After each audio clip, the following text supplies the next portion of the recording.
สวัสดีครับพบกันแล้วนะครับกับข่าวพยากรณ์อากาศบริเวณภาคใต้ฝั่งตะวันออกประจำวันเสาร์ที่6มิถุนายน2519นะครับมาแลกข้อมูลพร้อมๆกันเลยนะครับของลักษณะอากาศวันนี้เป็นบ้างครับ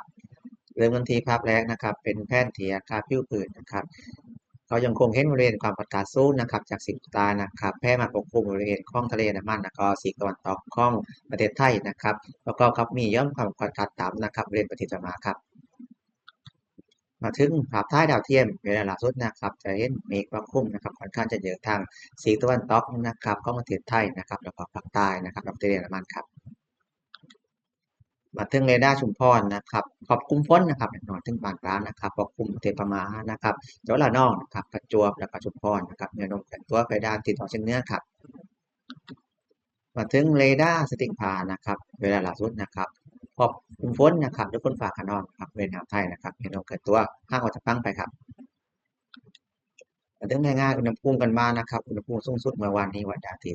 35.9องศาเซลเซียสที่อำเภอเมืองจังหวัดยะลานะครับส่วนอุณหภูมิต่ำสุดวันนี้วัดได้ที่23.8องศาเซลเซียสที่ท่าอากาศยานหาดใหญ่จังหวัดสงขลาครับมาถึงรายงานปริมาณน้ำฝน24ชั่วโมงนะครับ7โมงเช้าของเมื่อวานจนถึง7โมงเช้าของวันนี้นะครับจะพบกลุ่มฝนนะครับเล็กน้อยนะครับกระจายตัวจังหวัดนะครับปริมาณฝนสูงสุดได้ที่9มิลลิเมตรครับที่อำเภอเมืองจังหวัดนราธิวาสครับ มาถึงพยากรณ์อากาศภาคใต้ฝั่งตะวันออกวันนี้นะครับยังคงมีฝนฟ้าคะนองนะครับในหลายพื้นที่นะครับการกระจายของฝนนะครับหลายจังหวัดที่ชุมพรนะครับแล้วก็ประจวบนะครับที่60%ของพื้นที่ส่วนจังหวัดอื่นนะครับเพชรบุรีสุราษฎร์ธานีนครศรีธรรมราชพัทลุงสงขลาและก็3จังหวัดพื้นที่40%ของพื้นที่ครับสำหรับอุณหภูมินะครับต่ำสุดอยู่ที่24ถึง27องศาเซลเซียส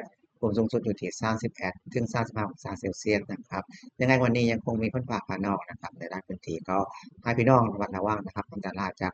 ฝนตกหนักและก็ลมชุกแรงนะครับ